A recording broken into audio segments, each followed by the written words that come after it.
Bienvenidos. Como ustedes saben, este es el segundo día del ciclo de conferencias que iniciamos y convocamos desde el Centro de Pensamiento en Hábitat, Ciudad y Territorio hacia la paz y lo convocamos conjuntamente con la maestría en Hábitat de la Universidad Nacional de Colombia. El proceso, digamos, de discusión nuestro, que ha venido desde finales del año pasado, busca construir y aportar lineamientos que ayuden hacia la formulación de política pública que establezca las relaciones entre la política que tiene que ver con el hábitat, con la ciudad y con los territorios y el proceso, digamos, de actuación en una etapa de posconflicto y hacia la reconciliación del país. O de las regiones o desde las regiones. La Academia de la Lengua dice que no se usa o. Hay otros que estudiamos lógica y pensamos que sí se debe usar, pero bueno, entonces el asunto es que el primer ciclo de conferencias lo trabajamos básicamente convocando investigadores a pensar desde básicamente el discurso de la ciudad, del hábitat y del territorio, una mirada hacia los retos del momento de posconflicto. En este momento estamos invitando a los investigadores que han trabajado su mirada desde el posconflicto y allí nosotros entender cómo se cruza, cómo se interrelaciona, cómo podemos actuar y cuáles son las preguntas que nos dejan para quienes estamos pensando en este centro de pensamiento. Entonces, pues vamos a hacer una presentación del profesor Carlos Mario Perea, del Instituto de Estudios Políticos y Relaciones Internacionales, el IEPRI de la Universidad Nacional de Colombia, y él es miembro del Consejo Nacional de Paz. Por ahora, entonces, invitamos a Julio Mesa a que nos haga pues una introducción para presentar al profesor. Muchas gracias, profesor, por estar con nosotros y esperamos que sigamos en una excelente comunicación.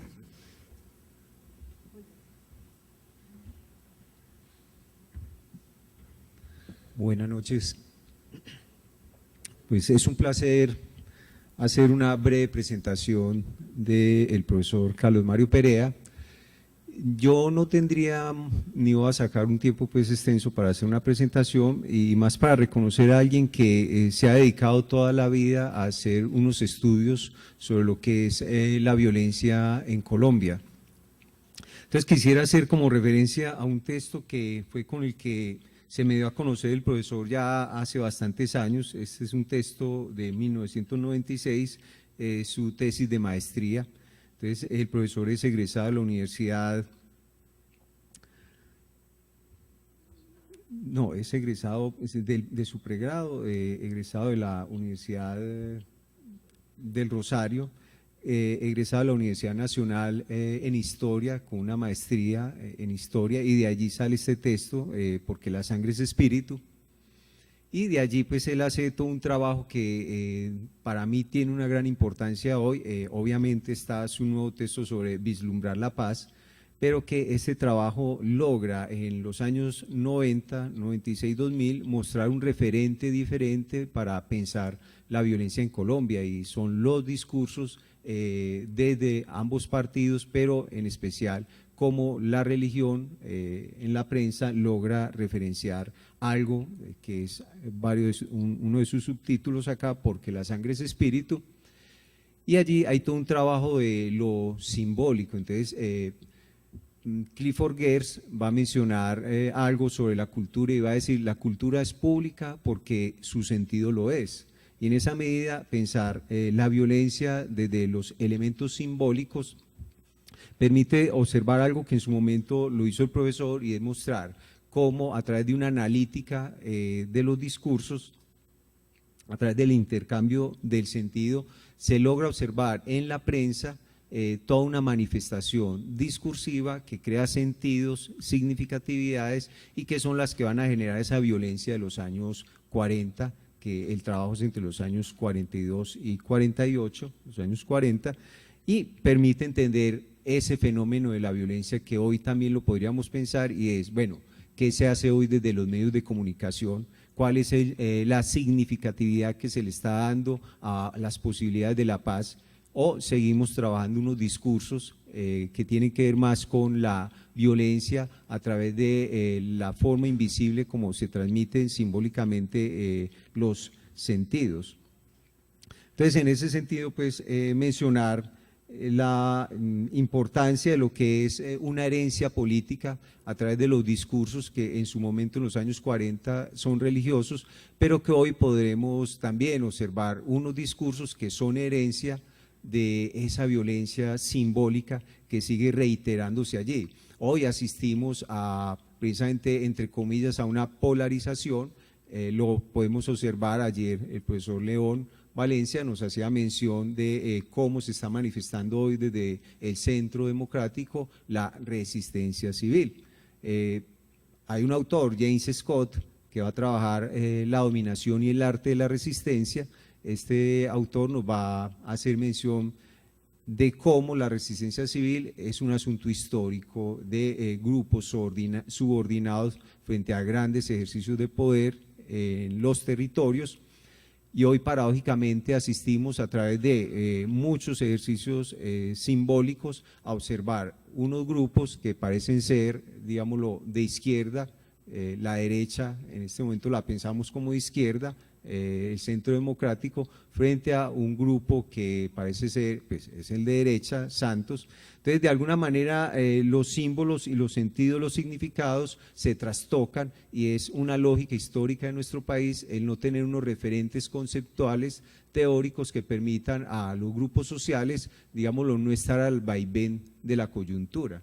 Entonces, una propuesta es precisamente dar a conocer trabajos que permitan la no repetición, un poco la memoria como posibilidad de no repetición y el ejercicio pues de reconocer a través de discursos toda una analítica que está allí del sentido para no repetir historia. Entonces, profesor Carlos Mario, bienvenido, muchas gracias por estar acá.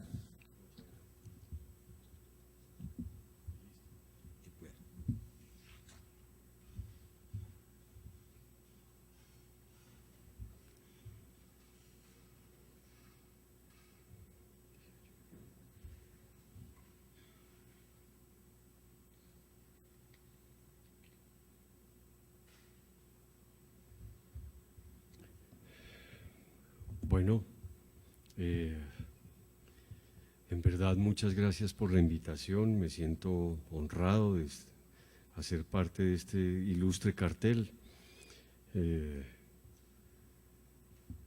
Y el tema del que nos vamos a ocupar hoy es pensar la ciudad en el posconflicto, en el posacuerdo. Me decía ahora María Clara que ayer hubo un debate al respecto y que el término posacuerdo quizás no sea el que recoja el espíritu que se quiere colocar en esto del posconflicto armado, ¿no? Porque realmente es eso.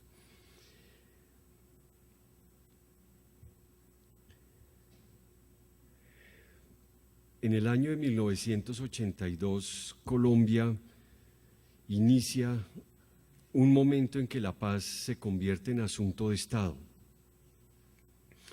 Y desde ese entonces a hoy, Colombia no ha parado un solo momento de intentar procesos de paz, de intentar iniciativas de paz, de crear dispositivos de paz. Hace unos años, cuando el IEPRI cumplía 25 años, pensábamos en que había que construir un texto y en el intento de pensar cómo lo podíamos hacer, lo único que nos decíamos era que no podíamos volver otra vez a hablar del conflicto durante el cuarto de siglo y volver a repisar en lo que ha pasado, en la tragedia, en la guerra, en la enorme guerra degradada que tiene Colombia, sino que nos tocaba mirarlo desde otro lado. Y para nuestra sorpresa, haciendo una revisión de esos mismos 25 años, resulta que Colombia ha tenido tanta guerra como intentos de paz. Colombia es en este momento en el mundo el país que tiene el mayor número de iniciativas de paz, un título que resulta comprensible, por supuesto, porque Colombia lleva más de 30 años haciendo el intento de construir la paz. Toda clase de dispositivos han sido construidos en ese trayecto de conversaciones con las guerrillas en muy diversas condiciones, desde el Caguán a la negociación de Belisario, a las conversaciones en Tlaxcala, ha intentado hacer reformas políticas importantes, reformas de los partidos. Naturalmente la constituyente fue un gran pacto de paz, ha intentado hacer los procesos de descentralización. Colombia fue el primer país que emprendió esto, que era un proyecto que venía empujando el Fondo Monetario Internacional, pero Colombia lo agarró rápidamente y fue quien lo puso en marcha, con los efectos contradictorios y difíciles que eso tuvo sobre la guerra. En fin, hay una multiplicidad. La guerra misma de Uribe es otro intento de construir la paz en Colombia, pero pese a la enorme variabilidad y a la enorme diferencia que hay entre todos estos proyectos, a ella les subyace una condición que se puede encontrar en todos los casos idéntica, que es todos una cantidad de intentos de construir la paz en donde la ciudad está absolutamente ausente. No encontramos en ningún proyecto de paz que haya un intento de construir una política pública de cara a enfrentar el problema de las ciudades. Quizás la única mención que apareció no como una referencia directa es que durante el gobierno de Virgilio Barco, que se hicieron intentos importantes de recoger lo que había quedado de Belisario Betancur, que fue muy problemático, pero se plantearon un conjunto de reformas consideradas como reformas estratégicas que podían construir la paz.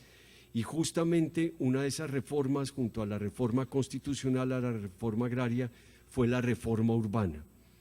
Sin embargo, los resultados que quedaron de aquello fueron bastante exiguos y realmente eso fue una reforma que no se emprendió de manera fuerte. Fíjense el proyecto de Gaviria. Él terminó hablando de una estrategia integral contra la violencia, y la palabra integral allí cumple una función importante para entender lo que estamos señalando, en la medida en que nos ponemos a mirar qué fueron las cosas que se incluyeron en ese proceso que quiere ser integral y que quiere abarcar todas las facetas de la violencia, y nos volvemos a encontrar que la ciudad está totalmente ausente. Y no vayamos tan lejos, vámonos a La Habana para que se den cuenta que de las conversaciones, de las negociaciones de La Habana, sencillamente la ciudad no aparece por ninguna parte. Yo estoy en el Consejo Nacional de Paz y eso hace que esté muy cerca de la alta consejería que hace la función de Secretaría Técnica del Consejo Nacional de Paz. Y en medio de esa cercanía se le ha escuchado al alto consejero mencionar una vez la ciudad en una discusión importante, una vez ha sido mencionada, y solamente para hacer referencia a que en Colombia hay ciudades que han padecido el conflicto armado. Volvemos entonces a repisar una lógica compleja que pasa porque este olvido de la paz está inscrito en una forma de representación del conflicto que se ha convertido en Colombia en totalmente hegemónica, y es una forma de representación del conflicto que pasa por hacer una reducción del conflicto violento al conflicto armado. En Colombia solo se mira el conflicto armado es el único que tiene importancia, el conflicto armado es la manera como se piensa, las formas como se está construyendo la política y la sociedad en Colombia, y el conflicto armado ha hegemonizado de tal manera nuestras formas de representarnos el conflicto que eso ha tenido como consecuencia el olvido de una gran cantidad de contextos y de violencias, uno de los cuales y el principal naturalmente es la ciudad y sus violencias particulares y las violencias que le son propias. Este esquema de representación que hace la reducción del conflicto al conflicto armado se traduce a su vez en lo que pudiéramos llamar una forma de representación del conflicto totalmente politicista, y politicista en el sentido que pareciera que solamente aquello que cabe dentro del esquema de interpretación de lo político es algo que tiene legitimidad. Y como resulta que las violencias de la ciudad pasan por otras dinámicas y por otros contextos, entonces las violencias de la ciudad también desaparecen de los escenarios del conflicto y de la reflexión. Fíjense ustedes que si agarramos la muy importante, notable y destacada producción del conflicto violento, del conflicto armado en Colombia, de la violencia, digamos, para utilizar un término que nos permita recoger incluso los estudios sobre la violencia de mediados de siglo, nos encontramos con que Colombia ha hecho una producción verdaderamente importante. El trabajo que se ha producido en Colombia alrededor de la violencia es un trabajo importante, notable, con niveles profundos de desarrollo, que ha dado cuenta de una cantidad de multiplicidad y facetas del fenómeno de lo violento. Hay una reflexión verdaderamente considerable.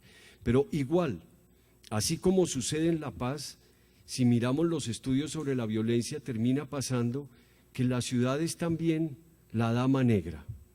Es otra vez un lugar que, si se le compara con los otros estudios de la violencia en Colombia, la ciudad ocupa un lugar verdaderamente marginal. La única excepción a esa norma es el caso de Medellín. Medellín ha tenido un conflicto de unas proporciones que ha construido un pensamiento sobre lo que ha sucedido aquí en la ciudad, y eso ha hecho que, por el contrario, Medellín tenga una producción verdaderamente impresionante. Pero una vez salimos de Medellín y nos trasladamos a cualquier otra ciudad, nos encontramos con el vacío que representa el estudio de lo urbano, el estudio del conflicto en la ciudad. Miremos el caso de Bogotá, por ejemplo. El caso de Bogotá es impresionante. Bogotá tiene dos picos de estudios, uno que corresponde con un momento en que la alcaldía de Antanas Mocus queda un observatorio, y ese observatorio produce una serie de estudios en un momento determinado, pero la ciudad vuelve a ser después objeto de preocupación un tiempo después, cuando los paramilitares ingresan a la ciudad, y de allí para adelante los estudios que podemos encontrar sobre Bogotá son realmente muy precarios. Por no hablar del caso de Cali. Cali tiene la gran producción del trabajo pionero del urbano, que es el trabajo de los Álvaros, de Álvaro Camacho y Álvaro Guzmán, Ciudad y Violencia, pero después de eso Cali se pierde en una serie de estudios muy parciales y muy entrecortados, que nos llevan incluso en este momento a preguntarnos qué es lo que está pasando en Cali, qué es lo que sucede en Cali. No sabemos qué es lo que sucede en Cali, y Cali es en este momento la ciudad grande más violenta del país, no solamente porque tiene las tasas más altas. En este momento Cali tiene tasas que oscilan entre 60 y 80, sino además porque Cali es una ciudad que tiene un conflicto sostenido desde hace más de 20 años.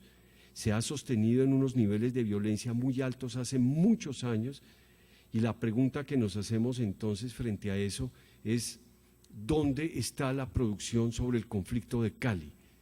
Y frente a eso tenemos que decir que es realmente precario.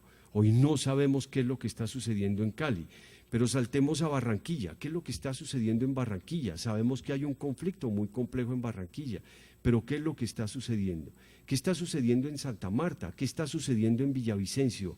¿Qué está sucediendo en Pereira, en Armenia? En fin, nos encontramos frente a un vacío enorme de la ciudad. La ciudad parece ser, pues, la dama no invitada a esta reflexión del conflicto, y entonces eso nos tiene que llevar a hacernos muchas interrogaciones, porque ese enorme vacío de la ciudad, ese vacío relativo de la ciudad, resulta demasiado contrastante y demasiado fuerte una vez que afirmamos Colombia es un país altamente urbanizado. Se está discutiendo el porcentaje. El último trabajo de Absalón Machado de Desarrollo Humano dice que en Colombia el sector rural es mucho más grande de lo que se ha dicho a partir de los datos del DANE, pero no importa. En cualquier caso, Colombia es un país altamente urbanizado, y no solamente es un país que tiene la mayoría de su población habitando en las urbes, sino además, y es lo más importante, las ciudades vienen produciendo desde los años 80 más de la mitad de los homicidios nacionales. Claramente en la década de los 80 el homicidio era un homicidio urbano. En los años 90 desciende un poco y se equipara un poco más con el conflicto rural, pero en los años 2000 se nos vuelve a disparar, y en este momento que vuelve a bajar el conflicto, el problema de las ciudades vuelve a crecer de una manera más importante. Entonces, ¿qué hacemos frente a la ciudad? La ciudad, ustedes recordarán en el informe de 1987 de la Comisión de Estudios de la Violencia, soltó una frase bastante importante para efectos de lo que estamos pensando, porque ese informe decía que en realidad en Colombia lo que pasaba era que las violencias que nos estaban matando eran más las violencias de la calle que las violencias del campo. Eso parecía abrirle un espacio a la reflexión sobre el urbano en el contexto de la violencia. En mucho esa afirmación estuvo empujada por el hecho de que Álvaro Camacho y Álvaro Guzmán formaron parte de esa violencia, de esa comisión, y ellos venían estudiando el caso de Cali, llamando la atención sobre las muy fuertes violencias que se estaban presentando en ese momento en el contexto de las ciudades. Sin embargo, unos pocos años después, el grupo de economistas encabezado por Armando Montenegro emprendieron una crítica devastadora y acérrima contra los principios que había formulado el IEPRI, en ese texto de la Comisión de Estudios de 1987. Y esta afirmación de la ciudad, que las violencias que más nos estaban matando eran las de la ciudad, fue objeto de una crítica y de una carga impresionante. Se acusó esa frase de ser una frase absolutamente ideológica, se acusaba al IEPRI de hacer afirmaciones ideológicas y políticas que no tenían ningún respaldo en la realidad. En fin, aquello fue, como ustedes recordarán, una amarga contienda, pero que en el caso de la ciudad tuvo como efecto hacer que la ciudad volviera a ser enterrada. Esa aparición que tuvo en un momento fue una cosa muy breve, porque las afirmaciones que hacían los economistas en ese momento, el grupo de los economistas, era que los municipios más violentos de Colombia eran municipios muy pequeños que estaban ligados a situaciones en donde se estaba produciendo mucha riqueza, y hacían una clasificación de los municipios. Acuérdense de aquel debate en el que no cabía ni siquiera Medellín clasificaba entre los municipios más violentos de Colombia. Y si en ese momento de los años 90 no clasificaba Medellín, mucho menos iba a clasificar cualquier ciudad de ahí para atrás. Entonces la ciudad es completamente relegada, los medios de comunicación le hacen eco completo a esto. Hicimos una revisión de Semana durante varios años, le hicimos un seguimiento de 1982 en que vuelve a aparecer Semana hasta años muy recientes. Y parte de la tarea que hicimos fue perseguir de qué maneras aparecía la ciudad en los textos de Semana.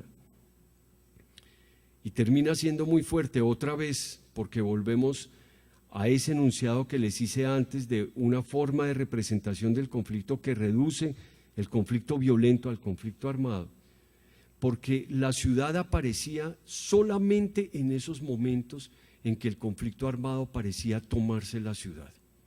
Entonces otra vez estamos frente a una situación en que la ciudad es considerada y pensada no más que en función del conflicto armado. El caso de Bogotá, por ejemplo, era un caso en que Bogotá aparecía en las noticias del conflicto en Semana, en aquella época en que las FARC le había tendido un cerco, que era finales de los años 90, comienzos de los años 2000. Y entonces se decía que la guerrilla le había tendido un cerco a Bogotá y Bogotá estaba siendo objeto del conflicto armado y el conflicto armado se estaba tomando las calles de la ciudad. Entonces, otra vez volvemos a la afirmación que he querido mostrarles con toda esta argumentación. La ciudad ocupa un lugar marginal en el conflicto en Colombia, en la reflexión sobre el conflicto en Colombia. Eso está asociado a unas categorías de representación del conflicto que no le dan lugar a la ciudad, y naturalmente esa ausencia de la ciudad en el conflicto se refleja en una ausencia de la ciudad en la paz. Cuando se decía que Bogotá estaba siendo tomada por el conflicto armado, cuando les decía a finales de los años 90, comienzos de los 2000, exactamente en ese momento estamos produciendo un trabajo dentro de Bogotá. Y la comprobación que hacíamos allí adentro era que la presencia de la guerrilla, en ese momento en que la guerrilla tenía su mayor desarrollo, su mayor auge militar, Recuerden que las acciones de la guerrilla suben desde 1996 hasta el año 2002 y producen un pico muy importante realmente hasta el año 2001. En el 2002 ya comienzan a bajar con la subida de Uribe, pero en ese momento en que la guerrilla está teniendo su presencia militar, su presencia geoestratégica más importante, es un momento en que el estudio de Bogotá nos está mostrando que el papel que cumple la guerrilla dentro de las dinámicas y los vectores que determinan el conflicto armado tiene un papel totalmente marginal. La guerrilla es totalmente marginal a esa dinámica del conflicto que se está produciendo en la ciudad. En ese momento, las FARC se ha tomado La Calera, que La Calera es un municipio que queda ahí en las goteras de Bogotá, ha creado sitios de retención y sitios de pesca en las calles que rodean a Bogotá, se ha tomado varios municipios, se ha tomado incluso CAI dentro de la misma ciudad, en el suroriente, que es una zona de la periferia de la ciudad. La guerrilla se desplazaba porque es la zona que da hacia el Sumapaz y que está en la zona más conflictiva de Bogotá, que es Ciudad Bolívar, y se hablaba de las incursiones que hacía la guerrilla en ese momento. Todo esto para comprobar que pese a esa presencia, que es una presencia real de la guerrilla en la ciudad, la guerrilla está actuando en lo urbano más a la manera de la creación de quintacolumnas, de avanzadas de inteligencia, de habituallamiento, de procesos que terminen fortaleciendo la guerra. La guerrilla hace una diferenciación clara entre lo que considera verdaderamente un guerrillero y un miliciano. El miliciano es el que está en la ciudad y cumple una función, por supuesto, muy importante, no es que no la cumpla, pero no hace un trabajo que signifique la construcción de un poder dentro de los contextos urbanos. No tenemos una historia, con excepciones de sitios de Medellín en algunos momentos, de ciudades donde la guerrilla haya podido plantar las hegemonías que sí logró crear en los contextos rurales. El resultado de esto viene a ser que cuando hablamos del conflicto en la ciudad tenemos que hablar de una especificidad del conflicto y nos toca buscar la particularidad del conflicto. Incluso en un caso como el de Medellín, que es la ciudad grande donde el conflicto armado se puede decir que entró de manera más decisiva, que Medellín llegó a vivir zonas de guerra verdaderamente impresionantes como la Comuna 13 que termina en la Operación Orión. Entonces son momentos en que la guerra parece instalarse allí de una manera muy fuerte, pero aún en esos casos lo que se termina comprobando es que los actores de la guerra tienen que terminar negociando de las más diversas maneras con los actores propios del urbano. Los actores armados tienen que negociar con las bandas. En Medellín los actores armados tienen que negociar con las milicias, y cuando decimos negociación nos estamos refiriendo a que incluso se trata de una relación en que muchas veces es de exterminio, pero tienen que tenerlos en cuenta, y las dinámicas urbanas terminan imponiéndole unas dinámicas particulares a la presencia de los actores armados. Si eso sucede en Medellín, con mucha mayor razón eso sucede en las otras ciudades. La única dominación territorial violenta que se construye en Bogotá la hicieron los paramilitares al comienzo de la década del 2000, y la manera como entraron los paramilitares a Bogotá fue única y exclusivamente a través de una negociación con las bandas que existían ahí. Es muy compleja la presencia de los paramilitares en Bogotá. Esto no es una cosa del todo clara. En un trabajo que sacamos ahora hicimos una reconstrucción de esa presencia y no es fácil ver cómo fue que funcionó esto exactamente. Hay quienes dicen que en Bogotá no hubo paramilitares. Fíjense la diferencia enorme que hay entre una ciudad y en otra. En Medellín no tuvieron que traer los paramilitares, ellos estaban aquí y eso con una línea de continuidad perfecta se pudieron implantar y pudieron desarrollar sus nuevas estrategias. En Bogotá tuvieron que trasladar dos frentes a falta de uno, el Frente Capital y el Frente Casanare, que terminaron enfrascados en una guerra a muerte impresionante. Pero pese a que ellos entraron y actuaron y naturalmente tuvieron sus dinámicas propias, y no solo eso, impusieron una lógica en la medida en que fue un actor armado con la capacidad de controlar el ejercicio de la violencia en lo local, pero pese a que esta presencia se dio de esta manera, ellos lo hicieron mediante una negociación compleja con los actores que estaban allí metidos.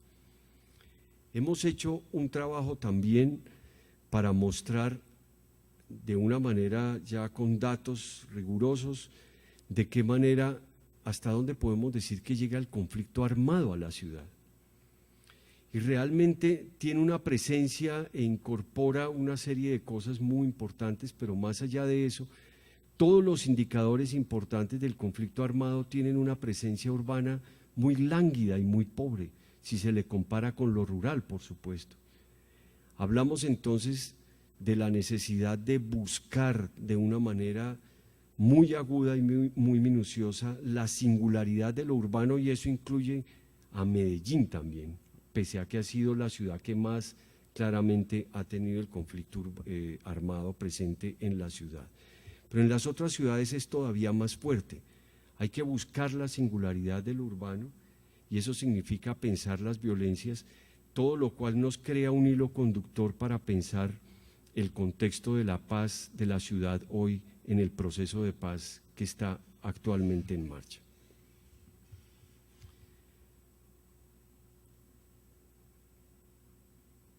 La negociación de La Habana tiene un muy potente sesgo rural.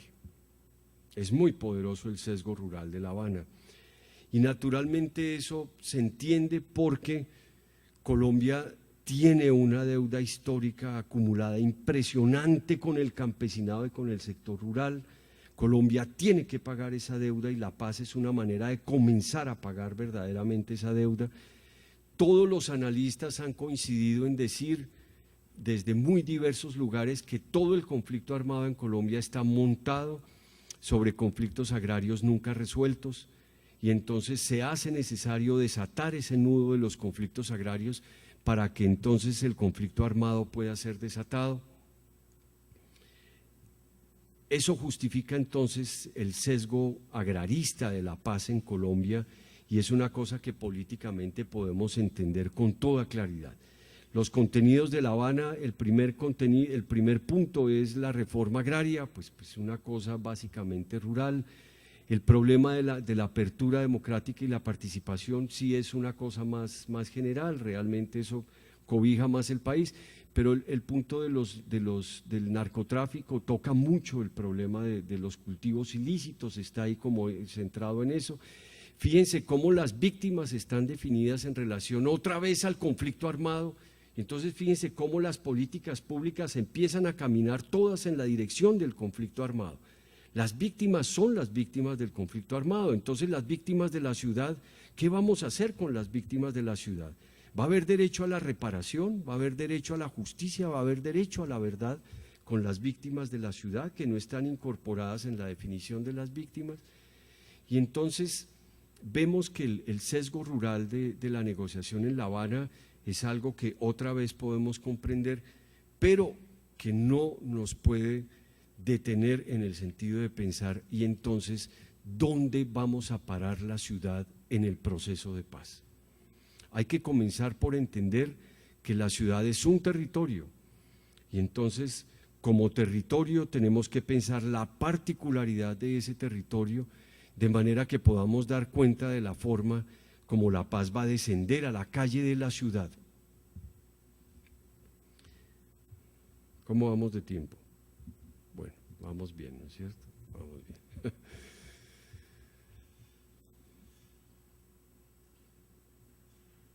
Estamos haciendo con el Consejo Nacional de Paz y la Red de Universidades por la Paz un trabajo en Bogotá. La pregunta que nos hemos formulado es, ¿qué va a hacer la ciudad por la paz? ¿Cómo va a entrar la ciudad en la paz? Y en el caso de Bogotá nos preguntamos, ¿y cómo va a entrar la capital en el proceso de la paz? ¿Qué es lo que tenemos que hacer allí? Y hemos definido 6 líneas de trabajo en el que estamos haciendo el intento de pensar cómo es que vamos a hacer la incorporación de lo urbano a la paz. Entonces, la primera línea de trabajo es pensar la ciudad capital. Estamos hablando de Bogotá, pero es algo que vale para todos lados.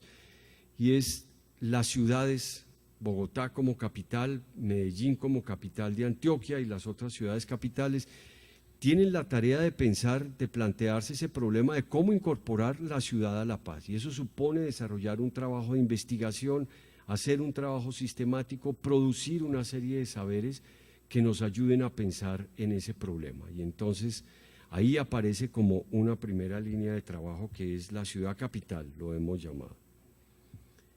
Una segunda línea de trabajo lo hemos llamado la ciudad-ciudadanía.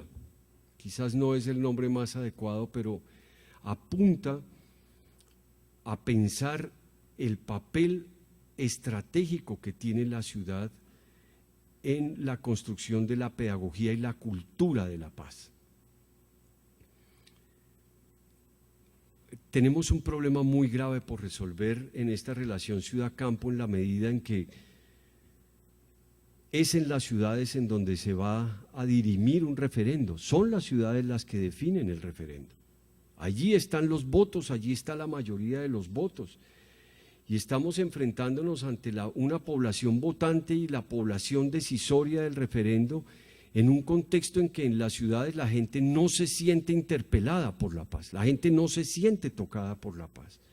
La paz, justamente por esta forma de representación del conflicto que hace de la paz ligado al conflicto armado, reducida al conflicto armado, entonces la gente en las ciudades siente que estos son violencias que están afuera, que son problemas que no los tocan, que eso no tiene que ver con la dinámica de la calle, que la calle tiene otros problemas y sencillamente la gente no se siente tocada e interpelada por la paz. Es necesario entonces emprender un trabajo de pedagogía en muchas direcciones en las ciudades. Es necesario hacer un trabajo en la dirección de llevar los contenidos de las negociaciones en La Habana. La gente no sabe qué es lo que se está negociando y qué implica eso. Eso tiene que estar inscrito en una reflexión sobre qué significa la paz, qué es lo que supone la paz y qué son las implicaciones que tiene la paz para cada persona en particular, para los colectivos pequeños, pero para la ciudad. ¿Qué supone la paz para la ciudad? Para un ciudadano de la calle, en la urbe, ¿qué significa la paz? ¿Cuál es el significado de eso? Entonces, ahí aparece un trabajo de pedagogía que es una labor muy, muy importante de cumplir. Las universidades tienen en esa tarea una función extremadamente importante, comenzando porque las universidades tienen poblaciones cautivas, sus estudiantes, sus trabajadores, sus profesores. Pero más allá de eso, la universidad puede trabajar con los colegios, en fin, la universidad tiene una tarea muy importante que cumplir en esto de una labor de sacar sus saberes pedagógicos en función de la paz. Un tercer lugar, pensamos la ciudad como la ciudad-región. No podemos circunscribir la ciudad a sus contornos en sí misma, no podemos agotar la ciudad. Les he insistido en la necesidad de buscar la singularidad del conflicto violento en la ciudad, de pensar el conflicto violento como una cosa particular, y eso supone, por supuesto, que no perdamos de vista la conexión que va en la otra dirección. Cuando mostramos que todos los indicadores del conflicto armado tenían una presencia precaria en la ciudad, al mismo tiempo también encontramos que la ciudad tiene nexos muy complejos con el conflicto armado y entonces se trata de ver las conexiones entre lo uno y lo otro. Incluso llegamos a mostrar que las ciudades tenían unos comportamientos regionales muy definidos, todo lo cual conecta la ciudad a los conflictos que se están viviendo en lo regional. Las ciudades de Antioquia todas tenían un comportamiento muy característico. Los 80 sube a los 90, baja al 96, sube al 2002, baja. Es un comportamiento, un patrón muy característico que pasa por grandes intensidades, mientras que en el suroccidente colombiano lo que encontramos son violencias mucho más bajas, pero muy estables en el tiempo, como lo que les acabo de contar de Cali. Pero en la costa encontrábamos otro patrón, en los Santanderes encontrábamos otro patrón, en el centro otro patrón, todo lo cual nos da cuenta de dependencias muy complejas de la ciudad con sus entornos regionales, con el conflicto y con otra serie de situaciones que definen lo urbano. No podemos pensar las ciudades sin la huella ecológica que arma el suministro de sus alimentos, de dónde llegan las energías estratégicas de la ciudad, de dónde se consumen, de qué manera se liga la ciudad a esas situaciones del suministro de estas energías vitales y de alimentos con las situaciones de conflicto. ¿Qué está pasando con las situaciones de conflicto con la minería y la tierra que afectan de manera decisiva a las ciudades? Eso es una cosa que está ahí metida. Y naturalmente, de qué maneras el crimen en la ciudad está conectado a situaciones regionales, contextuales, que hacen que sus dinámicas sean de una manera. Con toda claridad, Medellín es un corredor de paso, y entonces eso hace que Medellín esté metido en un contexto mucho más amplio. Es el caso claramente también de Cali. Cali está inscrita en un lugar de un tráfico de cocaína muy importante que hace que Cali esté íntimamente conectada a una situación regional. Entonces decimos, para pensar la paz es necesario pensar la ciudad como ciudad-región. El siguiente elemento que nos encontramos es la ciudad como símbolo. No es también quizás el nombre más adecuado, pero a lo que queremos apuntar es: se hace necesario construir un relato que nos ayude a transitar esto de la paz. Y un relato supone buscar en la ciudad y pensar la ciudad como un lugar en donde se produce también mucha simbólica sobre la violencia y la paz. ¿Qué significa para la gente esto de la paz y la violencia? Construir un relato significa trabajar en la dirección de afianzar, construir, desarrollar, resignificar imaginarios que nos permitan construir un relato en donde podamos reconocernos. Por supuesto, no esperamos a que exista un relato unificado que sea capaz de dar cuenta de todos, pero que sí podamos encontrarnos de una manera contradictoria y difícil en ese relato. Y el relato sobre lo urbano es algo que tiene que desempeñar allí un papel muy importante. En Colombia, por desfortuna, tenemos una sociología de lo urbano muy precaria, tenemos una antropología de lo urbano muy precaria, y se hace necesario que avancemos en esa dirección. La gran mayoría de nuestra población está habitando las urbes, y las maneras como la gente en las urbes se enfrenta a una serie de procesos vitales de construcción de su experiencia vital, no podemos dar mucha cuenta de eso.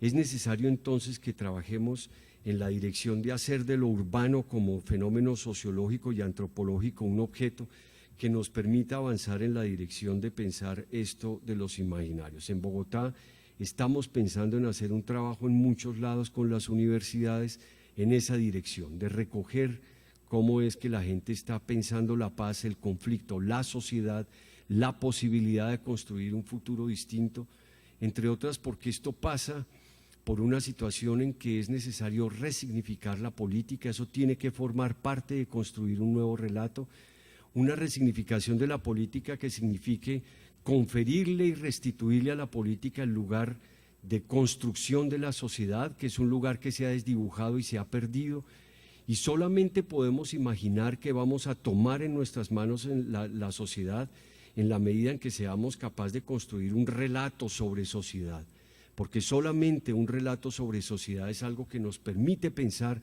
un relato de hacia dónde queremos caminar y cuáles son los caminos por donde podemos transitar para ir construyendo esos sueños de futuro. La dimensión utópica es algo que toca instalar en el centro de esta reflexión sobre la paz.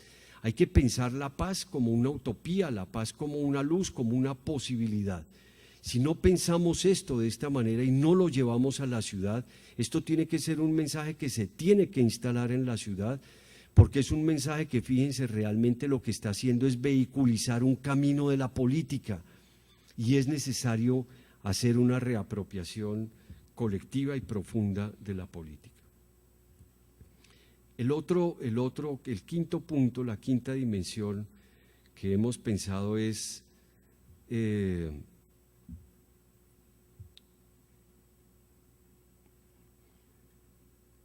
la ciudad como identidad.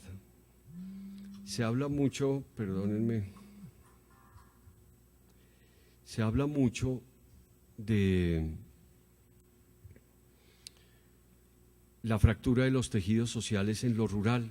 Eso vuelve a ser otra vez una referencia muy importante y pensamos entonces lo rural mucho en relación otra vez al conflicto armado, y entonces cuando instalamos allí el conflicto armado, como que podemos ver con facilidad las maneras como el conflicto armado ha fragmentado y roto los tejidos sociales, y eso lo podemos pensar con facilidad, pero no podemos pensar lo mismo en la ciudad. Y resulta que quizás la ciudad más que lo rural está también sometida a una dislocación profunda de los tejidos sociales.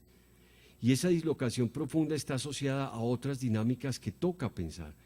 Es necesario entonces pararnos frente a la ciudad también como un lugar en donde se hace necesario emprender un conjunto de experiencias de reconstrucción de tejido. Y eso significa crear una serie de proyectos de trabajo con la gente que apunten a la reconciliación, que apunten a la reconstrucción de los tejidos que han sido rotos de muy fuertes maneras. Y finalmente, la última línea de trabajo la hemos llamado la ciudad conflicto, que es una línea en extremo compleja, porque no podemos hacer una generalización de las ciudades. Cada ciudad tiene contextos y dinámicas y violencias muy particulares y muy específicas. Pero yo quisiera hablarles en este punto de una violencia en particular que obedece también a un trabajo que acabamos de sacar, que es la muy mal llamada limpieza social, que de este momento en adelante la vamos a llamar exterminio social. Pudiéramos decir que de muchas maneras el exterminio social es la violencia emblemática de lo urbano. El exterminio social no se da solamente en las ciudades, pero tiene asiento allí principalmente. Hay una relación entre el grado de desarrollo del exterminio social en la ciudad capital y su extensión a los municipios. Lo que quiero decir con esto es, en los casos en que el exterminio social está muy centralizado en las ciudades grandes de las regiones, los municipios pequeños tienen muy poca presencia del exterminio social, pero cuando las ciudades grandes tienen menos presencia del exterminio, como que esto se disemina con mayor facilidad. Un caso es naturalmente el caso de Bogotá, está súper concentrado en Bogotá y en los municipios no aparece, pero no sucede así en Manizales. En Manizales hay mucha menos presencia, pero en los municipios aledaños como Chinchiná, por ejemplo, es uno de los municipios pequeños donde más presencia del exterminio social existe. Ha resultado muy impresionante la salida de este trabajo porque ha producido un grado de atención que yo jamás pensé que esto iba a llegar a producir. Y entonces me llama mucho la atención pensar qué es lo que está detrás de este interés enorme que ha suscitado esto del exterminio social. ¿Por qué razón?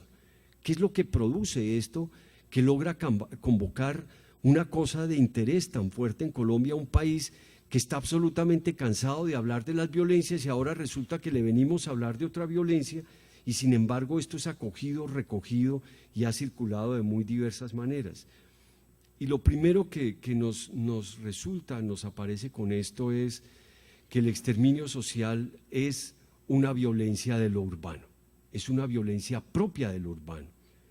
Y los contextos donde esto ha producido interés es justamente en las ciudades, por supuesto, porque esto es una violencia que todos sabemos que está allí presente, pero sin embargo nadie habla de ella, porque el exterminio social es puerco, es cochino, es una cosa sucia, y de eso no se habla.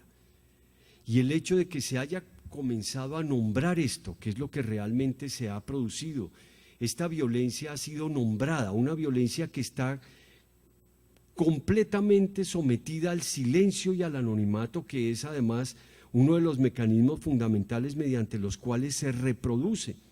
Por el hecho de que esto no se ha mencionado y no se ha hablado, es lo que permite de muy buena manera un grado de consentimiento enorme que permite su incesante reproducción, porque logramos encontrar que esto del exterminio social está regado en todo Colombia, que está regado además desde hace muchos años, y llama entonces demasiado la atención los silencios que se construyen alrededor de esto. Fíjense que del exterminio social no se habla en ninguna campaña política.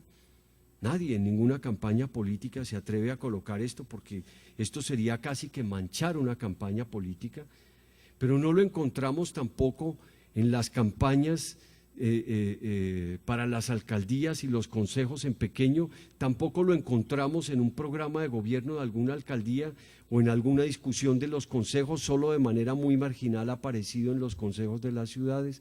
A nivel del Congreso se discutió más o menos el problema, porque no fue exactamente eso, cuando César Gaviria era ministro de gobierno de Virgilio Barco por allá en 1988. Recuerden que en un momento, bueno, recuerden los que estábamos en esa época, porque muchos no estaban en esa época recuerden que César Gaviria salió a hacer una denuncia de los grupos paramilitares y los escuadrones de la muerte, que esto ocasionó en el Congreso una cosa muy fuerte, porque fue una denuncia impresionante. Estamos en el contexto de la matanza de la OP y de la matanza sistemática de mucha gente, porque se ha hablado de la matanza de la OP, pero no de la matanza de muchos otros sectores en esa época, y se habló de estos grupos y se habló entonces de los escuadrones de la muerte en las ciudades, que en ese momento, sobre todo en Cali, eran muy famosos. No fue en Cali donde nacieron, hasta donde hemos logrado establecer, pero en Cali cobraron un vigor impresionante. Y entonces, ni siquiera en la administración de Antanas Mockus, en donde hubo un genuino y real interés por la vida, esto del exterminio social logró convertirse en un objeto de interés y de debate público. En esa época yo estaba viviendo fuera del país y Antanas me invitó. Antanas fue colega del IEPRI, él estuvo una época en el IEPRI al salir de su primera administración, estuvo en el IEPRI, fuimos colegas, y él me invitó a hablar. Y cuando yo hablé del exterminio social, Antanas fue el primero al terminar la conferencia que se acercó a decirme: pero usted qué está diciendo, estaba en la segunda administración, pero usted qué está diciendo, cuénteme. Él lo preguntó realmente con interés, no lo preguntó de manera déspota, pues descalificando, sino diciéndome: pues me sorprende mucho eso, ¿usted de qué me está hablando? Ángela María Robledo, que era la jefe del DAPS en ese momento, también se acercó a decirme: pero ¿y usted qué es de lo que está hablando? De eso en Bogotá no sucede. Cuando estuvimos haciendo la investigación, la gente, los funcionarios del Estado, los académicos, se acercaban a preguntarnos de qué estábamos hablando nosotros, que si eso existía todavía. Cuando basta ir a un barrio popular para encontrar la presencia impresionante que tiene este fenómeno en el ordenamiento de la vida de los barrios populares. Los barrios populares en Colombia, en las grandes ciudades, tienen construida una memoria colectiva alrededor del exterminio social. Tienen construida una memoria, tienen atada una memoria muy poderosa a la presencia del exterminio social. Y entonces detrás de esto aparecen los silencios impresionantes de un Estado que no ha logrado hacer formulación de ninguna naturaleza sobre un fenómeno violento que es propio de las ciudades, y sin embargo el Estado no hace el menor pronunciamiento.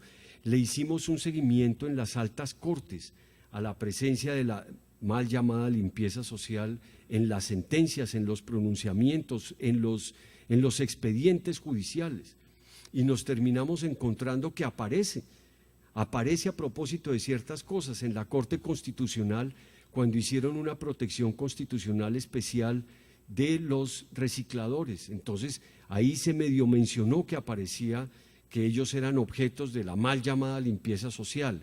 No podemos seguirla llamando la mal llamada limpieza social, porque es seguirla reconociendo, es seguir reproduciendo el esquema simbólico sobre el que se reproduce esto, que está cargado de una cosa moral muy fuerte, pero que ahora hablamos. La encontramos entonces en la Corte Constitucional, la encontramos en la Corte Suprema de Justicia, era quien tenía la competencia del enjuiciamiento de los paramilitares, y los paramilitares, para que vean hasta dónde llega el grado de consentimiento de esto del exterminio social, los paramilitares decían con toda claridad, esto cambiaba por supuesto de frente a frente, pero los paramilitares decían que su propósito y su guerra y su proyecto político estaba afincado, por una parte en la guerra contra insurgentes y por otra parte en la limpieza social.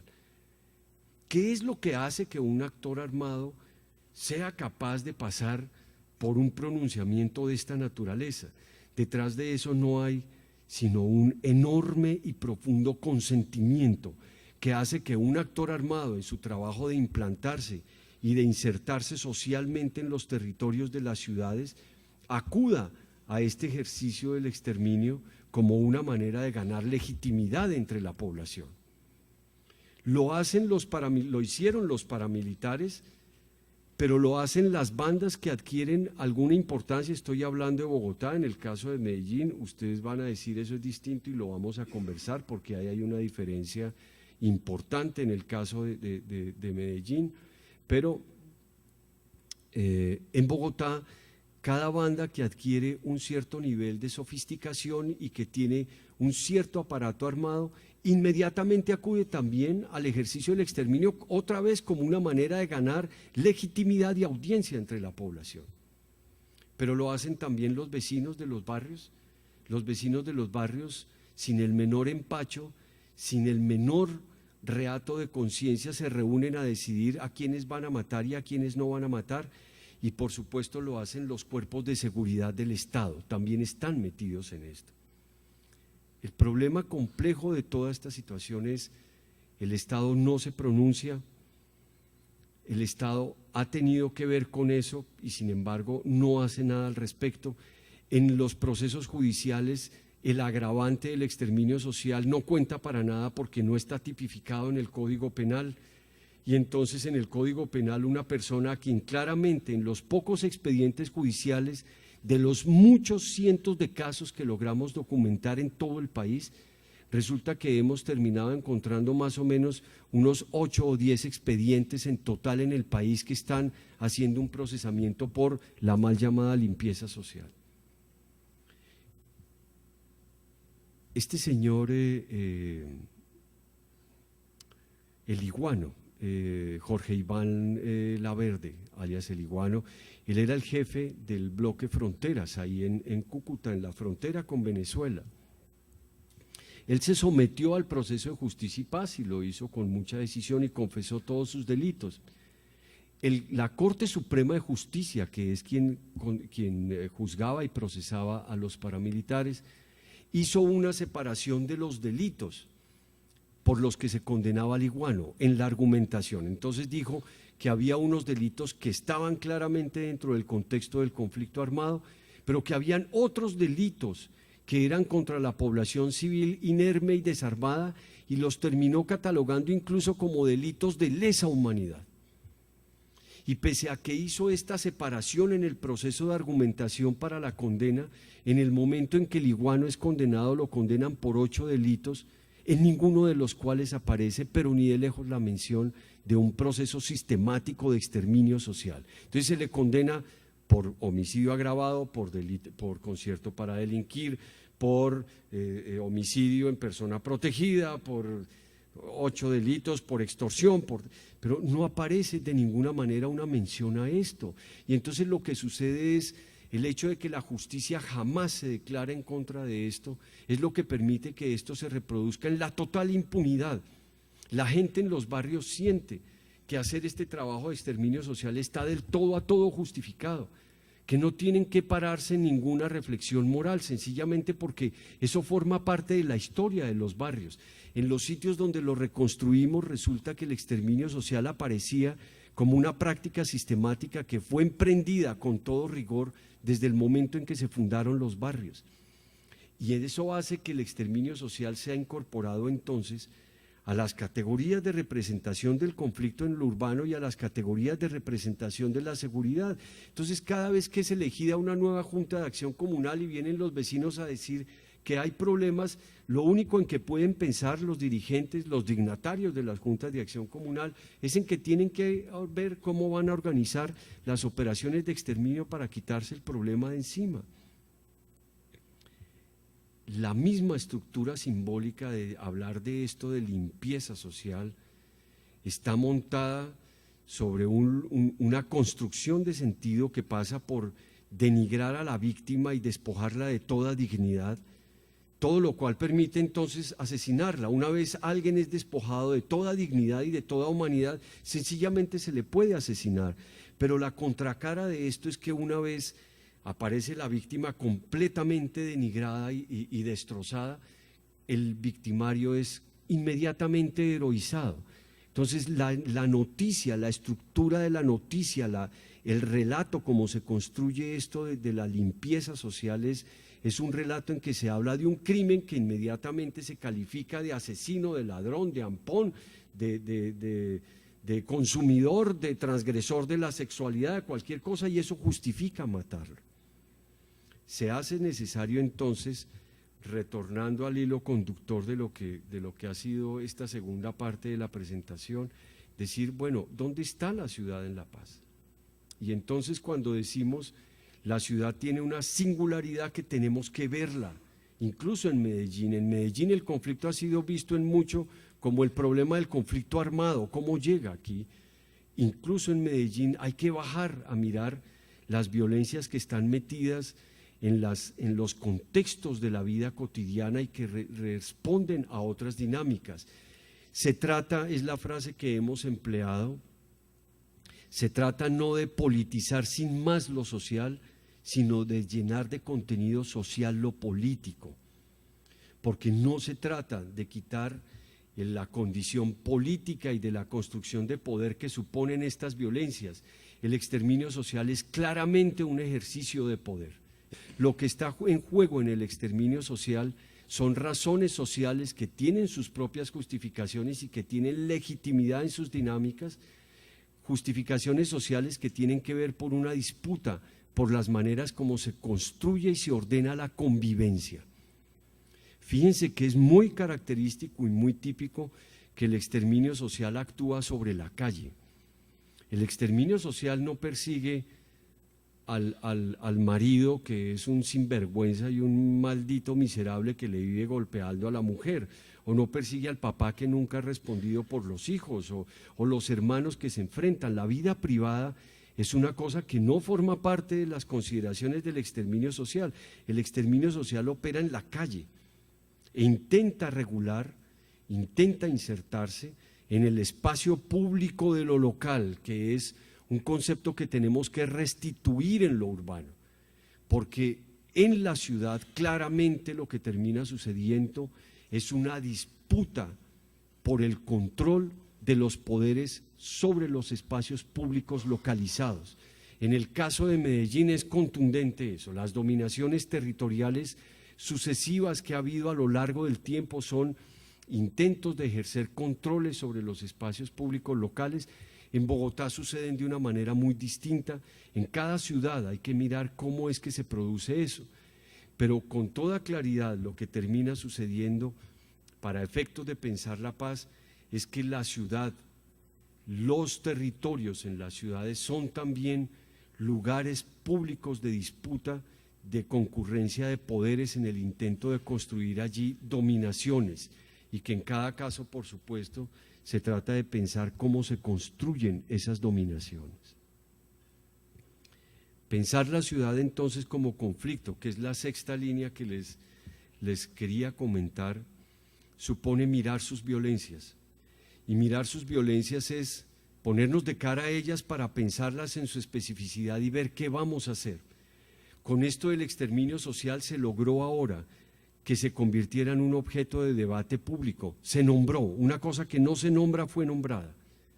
Y eso ya es un comienzo de partida. Pero ahora comenzamos una labor política como parte del trabajo que se va a hacer en Bogotá.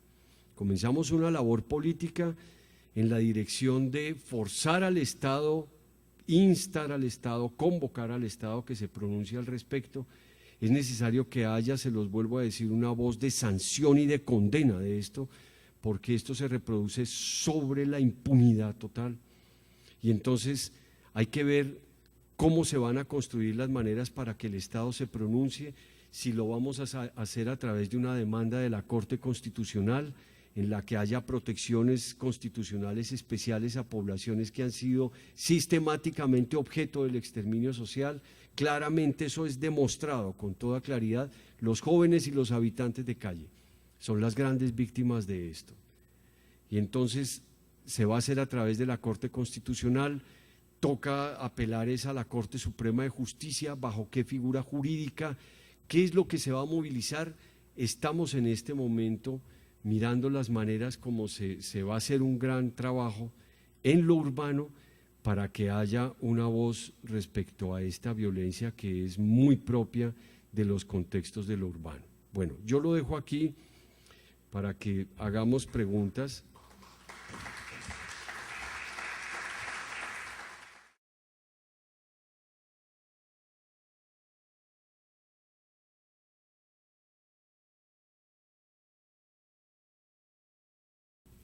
Bueno, creo que nos ha dado una mirada, pues obviamente no voy a repetir nada al respecto porque no me corresponde hacer una síntesis de sus planteamientos, pero que nos entra de un lado a repensar el asunto de los procesos de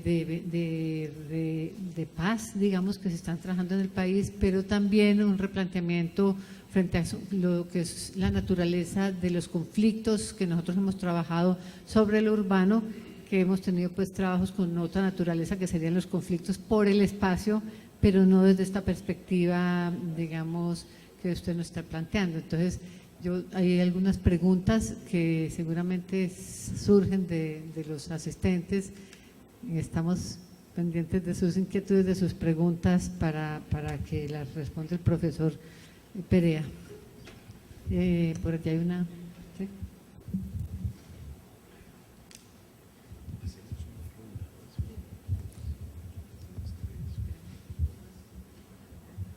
Pues en primer lugar agradecerle al profesor Perea por esta exposición y por haber trabajado un tema que realmente ha permanecido en la impunidad.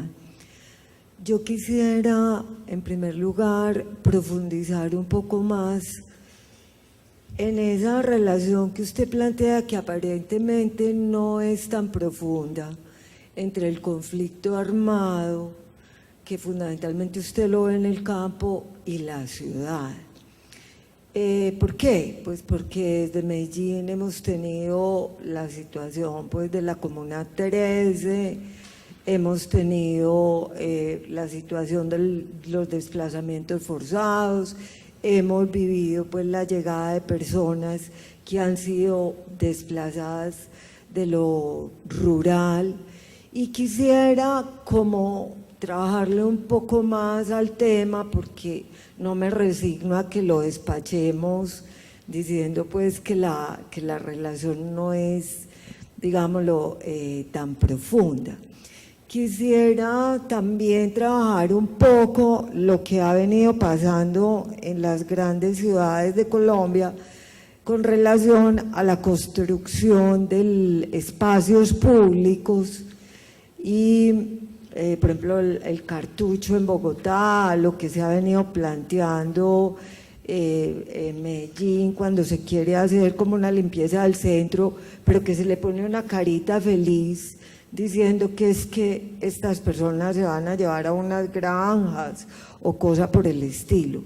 Y quisiera, en términos de lo urbano, que usted nos hiciera una reflexión sobre el tema de seguridad urbana. Porque, por ejemplo, en este momento en Medellín ese es un tema crucial, es el centro de una política de gobierno en Medellín, y a pesar de que ya en Medellín habíamos tenido un intento con el Banco Interamericano de Desarrollo que tenía una mirada un poco más integral. Y ahí, pues, hablar también un poco, los falsos positivos hacen parte del exterminio social.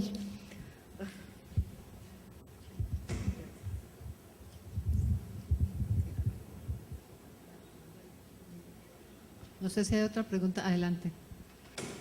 Porque él quiere recoger varias inquietudes y ya entonces alrededor de eso hacer su reflexión. Buenas noches, muchas gracias por su presentación. Yo quisiera pedirle que ampliara un poco más la tercera línea que mencionó.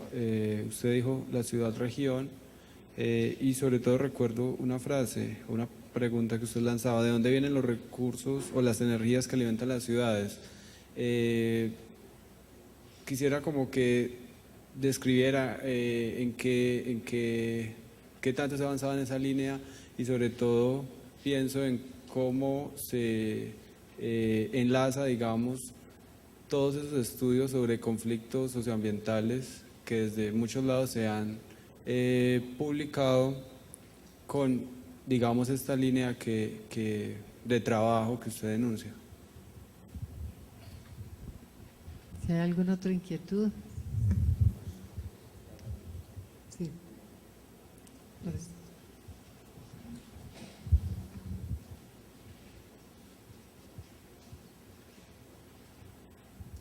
buenas noches. Entiendo que su idea, pues usted parte de buscar las singularidades del conflicto en la ciudad, pero pues saliéndome un poco de esa idea, ¿qué pasa entonces cuando en la ciudad se entretejen lo urbano y lo rural? Pues no sé qué pasa en otras ciudades porque la que conozco es Medellín, pero uno ve cómo el desplazamiento genera una condición en que en las laderas de la ciudad uno ve barrios que uno no puede decir son totalmente urbanos, sino que tiene que ver que hay tendencias rurales también. Entonces, ¿qué pasa? ¿Entran en su categoría de ciudad-región de pronto? ¿O qué tratamiento se le puede dar, digamos, a estas víctimas que en algún momento son víctimas del conflicto armado y cuando llegan a desplazarse a estos barrios empiezan a ser también víctimas del conflicto, en un momento víctimas del conflicto armado y después víctimas del conflicto urbano? bueno, vamos a dejarlo aquí por ahora y ahora hacemos la otra ronda. Ahora, porque ya son muchas las preguntas, ahora hacemos más rondas. Vean, a ver, yo aquí sentado.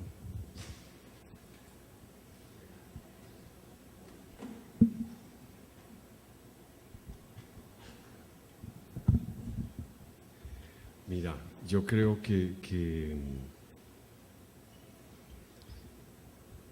como siempre pasa, cuando intentamos mostrar el otro lado, la otra orilla, nos vamos al otro extremo y quizás yo no fui lo suficientemente enfático en decir que esto también vuelve, esto va y viene, ¿no es cierto? El caso de Medellín es el caso más fuerte, otra vez lo vuelvo a decir, de presencia del conflicto armado en la gran ciudad.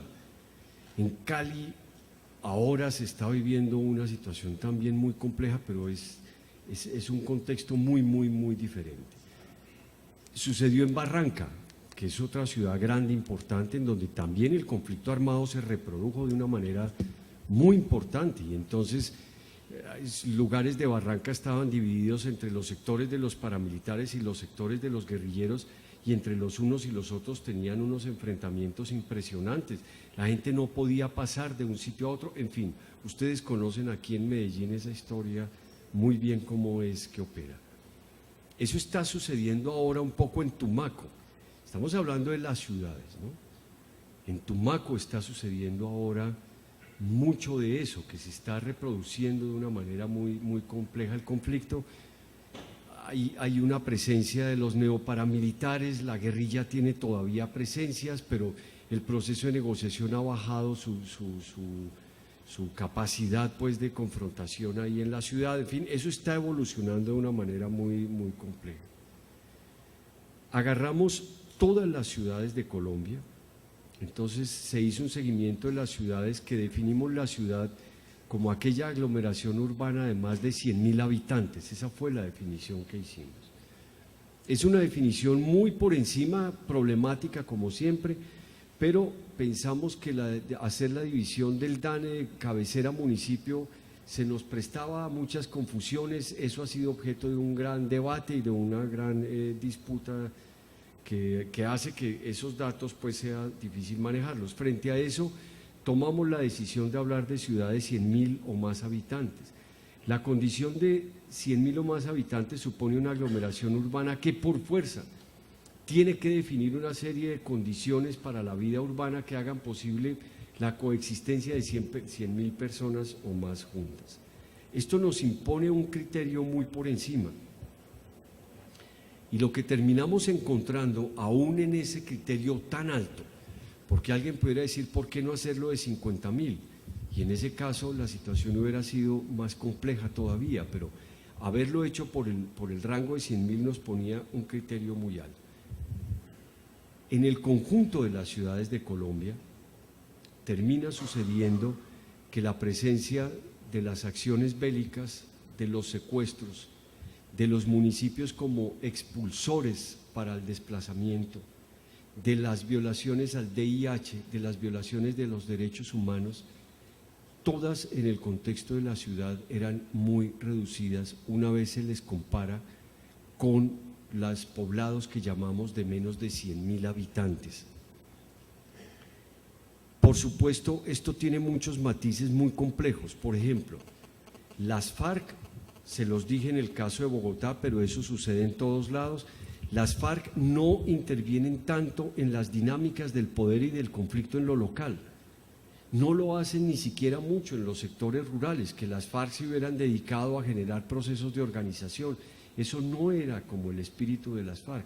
Por el contrario, el ELN tenía unos trabajos de penetración en los procesos de la población muy grande. Entonces el ELN sí participaba de procesos de educación, de alfabetización de adultos, de organización comunitaria, de construcción de experiencias de muy diversa naturaleza, y entonces eso nos hace un poco difícil establecer esta afirmación tajante que yo estoy haciendo. Ahora que se ha discutido la diferencia del ELN y las FARC, parte del argumento que aparece es justamente la profunda capacidad de penetración que ha tenido el ELN incluso en las ciudades, porque genera procesos muy fuertes.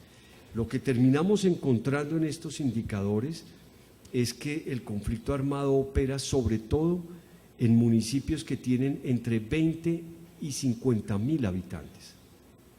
Hay una cosa muy fuerte de la acción de las guerrillas en estos lugares, que eso supone centros urbanos, pero más que todo centros rurales, que hace como que la guerra se haya desarrollado sobre todo en esos lugares.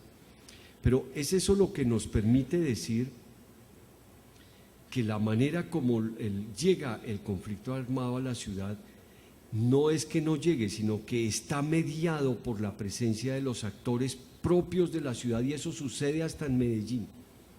En Medellín los actores armados tuvieron que negociar con los actores de la ciudad, las bandas, los combos. Si eso sucedió en Medellín con la gran capacidad armada que tenían los actores armados en la ciudad, eso sucede todavía con mayor fuerza en las otras ciudades. Entonces, ciudades como Neiva, es una ciudad chiquita.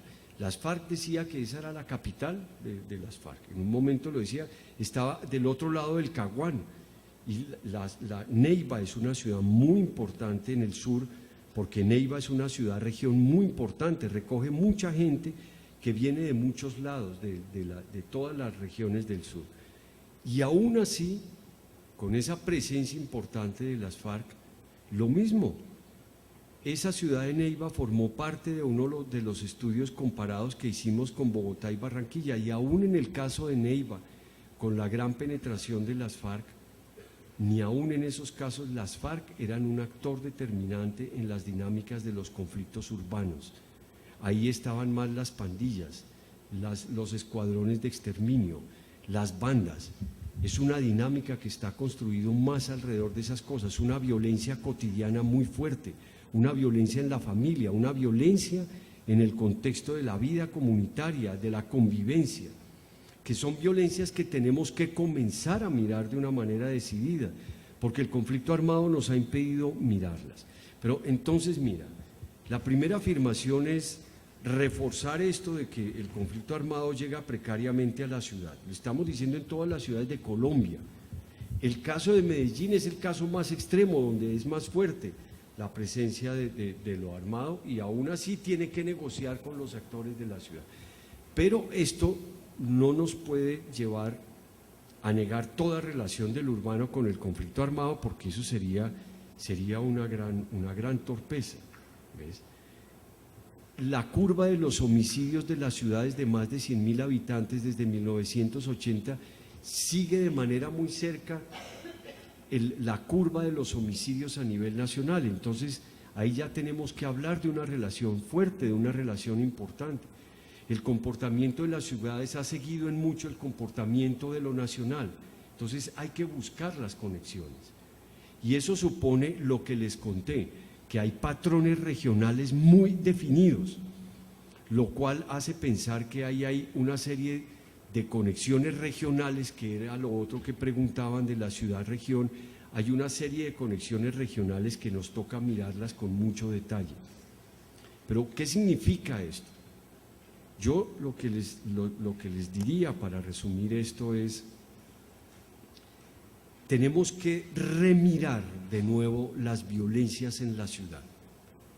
Ahora que en Medellín ha bajado tanto la presencia de los actores armados, entre comillas, Medellín tiene que remirar sus violencias, y tiene que remirar sus violencias en el contexto de otras dinámicas más de lo urbano. En las otras ciudades es muchísimo más claro. En Bogotá no podemos seguir pensando que eso sucedió mucho tiempo a Bogotá con el prisma de la mirada de la medellinización. Entonces es el conflicto de Medellín, entonces es la manera como se mira Bogotá, y ustedes miran las maneras como se han construido las políticas públicas en Bogotá y están en mucho de cara a evitar que el conflicto de Medellín llegue a Bogotá, que en Medellín suceda, que en Bogotá suceda lo mismo que sucede en Medellín. Cuando ustedes ven las políticas públicas que se montaron en Ciudad Bolívar, que es una zona de conflicto muy fuerte en la ciudad, en mucho estaba montada sobre la consideración de que no podemos evitar que en ciudad, no podemos permitir que en Bogotá suceda lo que está sucediendo en Medellín, ¿ves? Entonces, lo que esto significa, y a nivel de una política de seguridad, que era otra de tus preguntas, es: necesitamos remirar las violencias y los conflictos en lo urbano, y eso supone remirarlas en el contexto de sus propias dinámicas. Entonces, el caso del exterminio social es el caso de una violencia, de una modalidad de victimización que nos ayuda a repensar una violencia que es una violencia muy urbana. Pues, otra vez les digo, sucede en los poblados, en los conglomerados urbanos de menos de 100.000 habitantes, pero es una experiencia ante todo de las grandes ciudades. En Cali, Bogotá, Medellín y Barranquilla se concentra, y Cúcuta se concentra el 60% de los exterminios sociales que logramos reconstruir, de manera que es una violencia muy urbana. Una política de seguridad, entonces, tiene que pasar por repensar esto. Las ciudades tienen que repensar sus violencias en el contexto de lo urbano para remirarlas de una buena manera. No supone esto que neguemos sus conexiones con los conflictos, con el conflicto armado que no se ha terminado en Colombia y que todo indica que vamos a tener un tiempo largo de conflicto armado todavía. Ahora va a haber una negociación con las FARC, no sabemos muy bien qué va a pasar con esa negociación con el ELN, eso es muy complejo. No vemos pues que eso cómo va a caminar, es muy difícil, hay que meterle también energía a ver cómo se mueve eso, pero desafortunadamente debemos decir que tenemos muchas razones para pensar que Colombia está entrando en un nuevo ciclo violento, y eso es una afirmación terrible. Hace un tiempo, yo lo decía, pues lo digo yo para sustentar el asunto, yo decía hace un tiempo que todo parecía indicar que los actores armados habían cumplido un ciclo histórico largo en Colombia, porque había indicaciones que nos permitían pensar eso. Los cultivos ilícitos habían disminuido, los cultivos de cocaína habían bajado de una manera considerable, los recuentos de las mafias que estaban conectados a eso eran un poco menores, habían disminuido. Había muestras de los rastrojos, una parte de los rastrojos entregándose, el ERPAC también haciendo negociaciones y entregándose. Y había como razones para pensar la guerrilla en una negociación, que había un ciclo histórico muy largo que en Colombia se estaba cumpliendo con los actores armados. Vivimos este proceso de paz y eso no está pasando. Los urabeños están metidos en Medellín, los urabeños están metidos en Cali, por hablar de las ciudades grandes, importantes. Los urabeños tienen presencia también en Barranquilla, los rastrojos están en Cali, la pelea en Cali es entre los rastrojos y los urabeños, en una estructura distinta a la de Medellín, pero están en eso. Estamos viviendo un nuevo ciclo violento y entonces las políticas de seguridad en las ciudades y las maneras como vamos a incorporar la ciudad a la paz tienen que pasar por remirar con unos nuevos ojos las violencias de la ciudad. Allí hay unas singularidades que tenemos que perseguir y rastrear. Hay violencias que no hemos mirado de manera sistemática, que se nos han perdido, como el caso del exterminio social, que eso es una cosa de la que no se hablaba cuando es una experiencia que está metida en los barrios populares en todos lados, en todas las ciudades de Colombia. Y entonces son violencias que se nos están yendo, y como esas hay otras violencias, las violencias de la calle, las violencias de la riña. Como hemos estado ocupados de la violencia de las armas, entonces hemos dejado de mirar esas violencias. Por supuesto, esto se teje, lo que tú preguntas, en una relación muy compleja entre lo rural y lo urbano. Por supuesto, claro, hay cientos de lugares de las ciudades, prácticas de las ciudades que son prácticas rurales, eso no se pierde, eso es una cosa que no desaparece.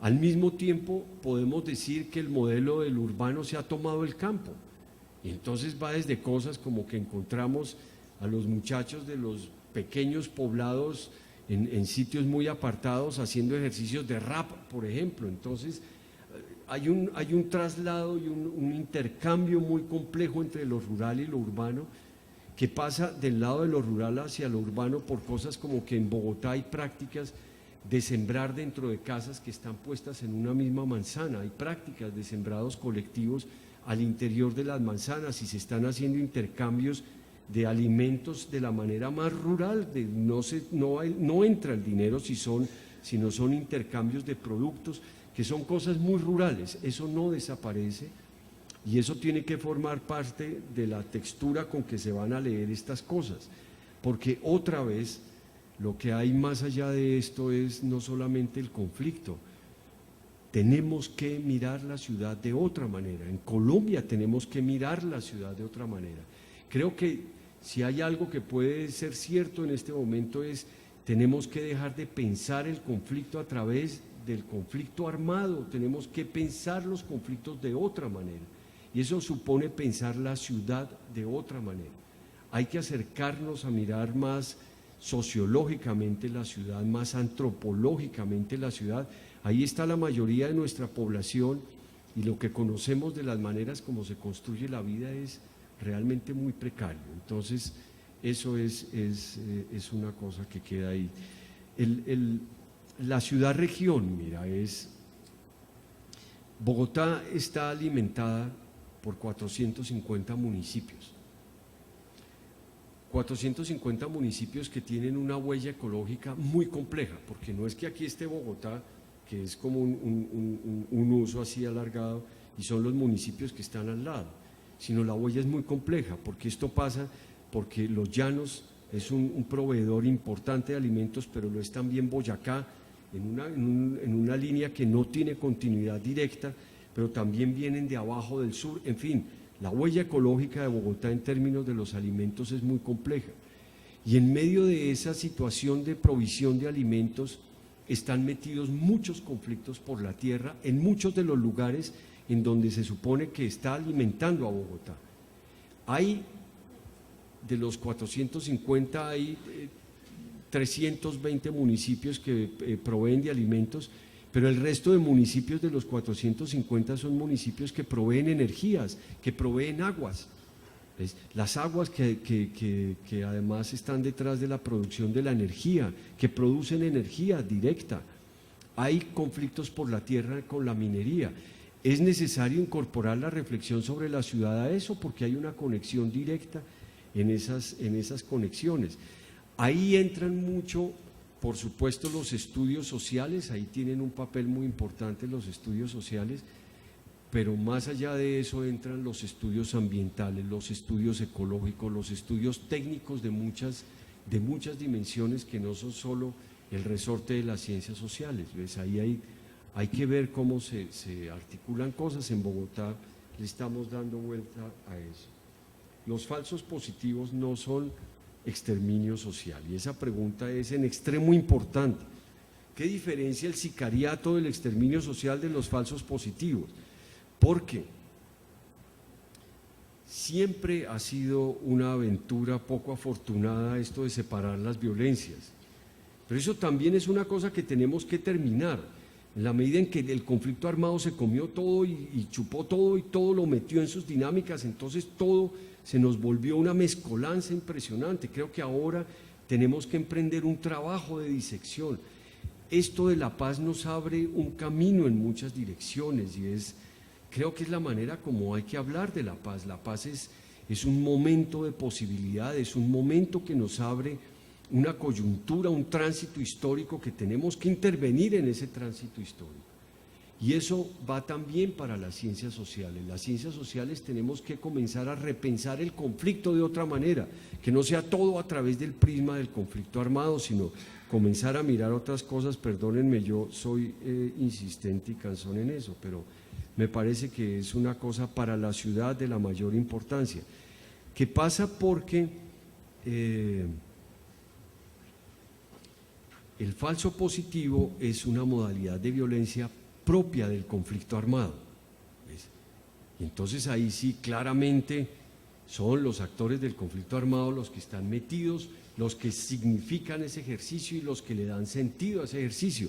Es los militares que agarraron a los muchachos de los barrios, se los llevaron a otro lado, los vistieron de guerrilleros y los mataron.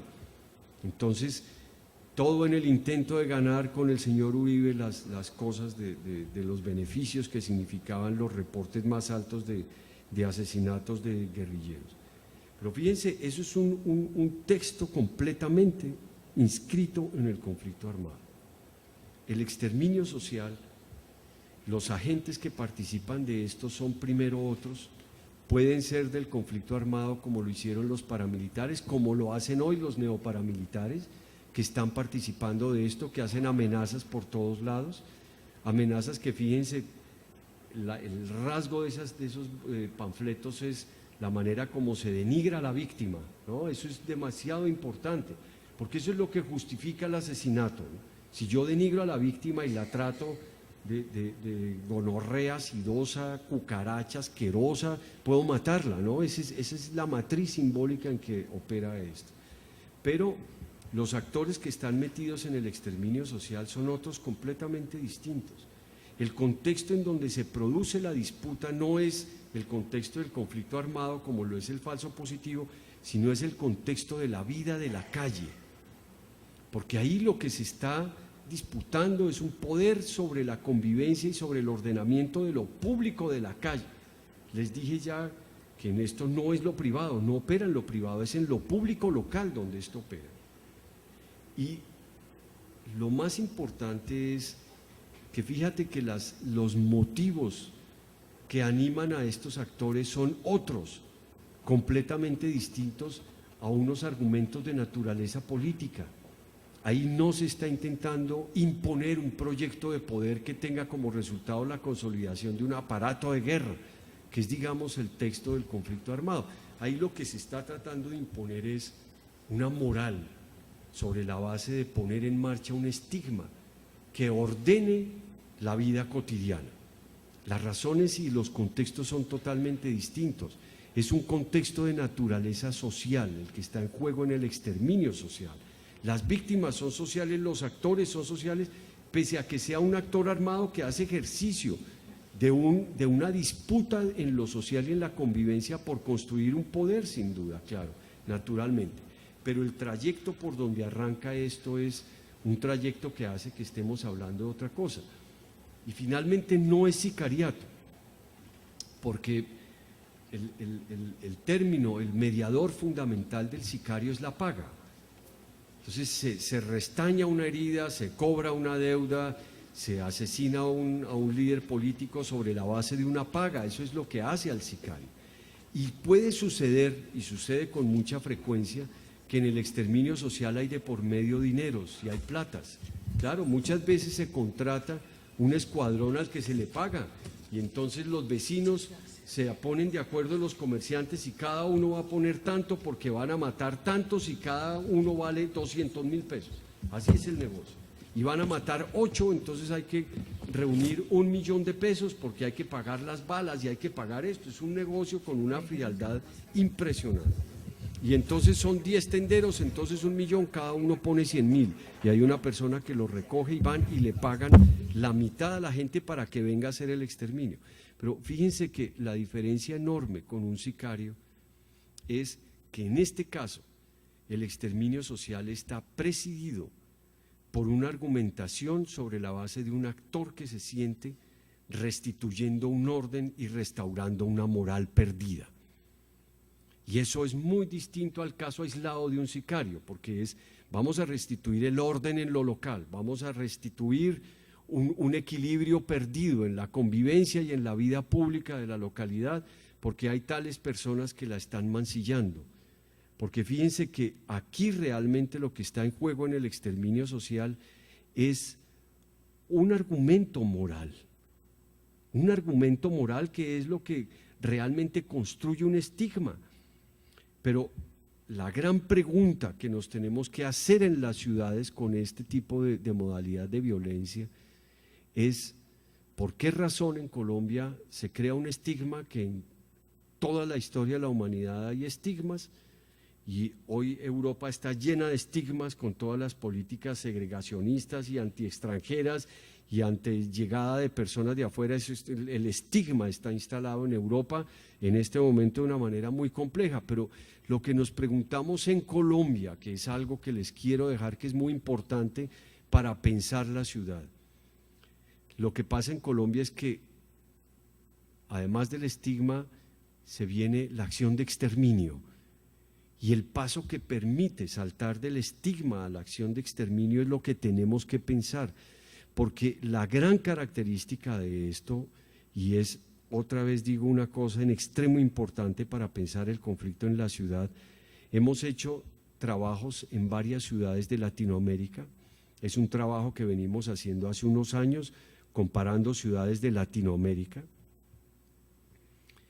y vean, hemos rastreado, porque eso es algo que yo en lo personal vengo persiguiendo hace muchos años, pero hemos rastreado con toda la obsesión, literal es la palabra, la presencia de estas operaciones de exterminio en otros países y no la podemos encontrar de la misma manera. Primera cosa, el grado de sistematicidad, de organicidad es la palabra que tiene el exterminio social en Colombia, no lo encontramos en ningún otro país. En el informe que sacamos, que es un informe con el Centro Nacional de Memoria, no metimos nada sobre esto porque no teníamos el rigor de investigaciones similares sobre el exterminio social en otros países, pero no significa que no lo persiguiéramos, no lo rastreáramos, no lo miráramos. Y termina sucediendo que el exterminio social tiene en Colombia el grado de presencia y de diseminación y de sistematicidad que no tiene en otros lados, en ningún otro país latinoamericano. En Brasil es el país que quizás se asemeja más a Colombia. En Brasil hay una cosa muy fuerte, pero vean, esto es una afirmación que tómenla, por ejemplo, por favor, con suspenso y con todo cuidado, porque la experiencia de Brasil es más la experiencia de cuerpos de seguridad del Estado persiguiendo niños de la calle y habitantes de la calle. Es, digamos, como lo más común. Pero no sucede nada parecido a esto de la sociedad que participa orgánicamente del exterminio en Colombia. ¿Qué es lo que permite en Colombia que la sociedad transite con tanta facilidad al ejercicio de la violencia y la muerte como una manera de tramitar el conflicto? Es la gran pregunta. Y eso sucede en nuestras ciudades. Y entonces estamos ahí, fíjense, ante un fenómeno de la singularidad del urbano que nos toca pensarlo de manera muy potente. México es un país que está muy desbaratado, muy desbaratado, y México ha empezado a derivar en autodefensas y en cosas muy complejas. México ha tenido lugares como Ciudad Juárez en que la sociedad se metió pescando en río revuelto en una ciudad que realmente se desbarató. Ciudad Juárez tuvo un momento en que se desbarató, pero en mucho en la guerra entre dos carteles, porque eso fue lo que sucedió en Ciudad Juárez. Y en medio de eso la sociedad, la criminalidad hizo de las suyas y eso extendió una violencia muy compleja. Pero vean, en el trabajo que yo he hecho en México, yo no he encontrado a la sociedad participando de situaciones con momentos muy difíciles como la época de los chavos banda, que es una época de las pandillas en México hace unos años, que luego derivan en barrios muy complejos en el norte. Barrios se llaman allá los combos de Medellín, se llaman allá barrios. En ningún caso, salvo historias muy, muy puntuales, hay la experiencia de la sociedad participando sistemáticamente de la eliminación de esas personas que producen conflicto, que producen un conflicto muy complejo. Hicieron una masacre hace unos años, ustedes seguramente escucharon, entraron a los centros de tratamiento de muchachos consumidores y hicieron unas masacres horribles. Hay casos de asesinatos de personas pertenecientes a LGBTI, pero son los casos menores y en mucho se han documentado, son los hijos de los narcotraficantes que salían en las camionetas por la noche a cometer esos asesinatos. Pero vean, acabamos de terminar un trabajo comparado en Centroamérica. Centroamérica es la región de nuestro continente que está en la peor situación. La situación que está viviendo el Triángulo Norte de Centroamérica es una situación verdaderamente dramática. Y parte del conflicto está montado sobre la existencia de las maras. Y las maras son unas cosas muy parecidas a los combos en su evolución, en su potencia, en su capacidad de ligarse a muchas cosas, en su ejercicio de dominación territorial violenta, en fin. Pero vean, en medio de esto de las maras, que es una experiencia con mucho tiempo, apenas ahora están apareciendo las operaciones de exterminio. Pero las operaciones de exterminio sí, puede ser que haya comerciantes que las están financiando, pero ante todo son cuerpos de seguridad del Estado los que están haciendo las operaciones de exterminio. Entonces, otra vez, lo que nos preguntamos, y nos preguntamos frente a la violencia en Colombia, pero más allá de eso, frente a la textura de la violencia en las ciudades, ¿por qué la sociedad en Colombia participa con tanta facilidad del ejercicio de la violencia? Cuando dijimos ahora los tejidos urbanos en la ciudad, los tejidos urbanos están lastimados y rotos, pasan en mucho por esto del exterminio social. ¿Qué es lo que permite que un vecino pueda pensar con toda autoridad que puede ir a matar a los hijos del vecino? Porque los hijos del vecino fuman droga y porque están en la esquina y porque son una lata, indudablemente son una lata, seguramente las pandillas son una lata. Y en Medellín sí que son una lata los combos, eso sí que es complicado, ¿no es cierto? Pero ¿qué es el hilo delgado que permite ese tránsito en las ciudades? Entonces, otra vez, fíjense, esto es muy complejo y no podemos suprimir la presencia de lo rural, la presencia del conflicto armado, pero el llamado que quiero hacerles, y no quiero irme al otro lado, es: hay que mirar la ciudad en su especificidad y en su singularidad. Sí.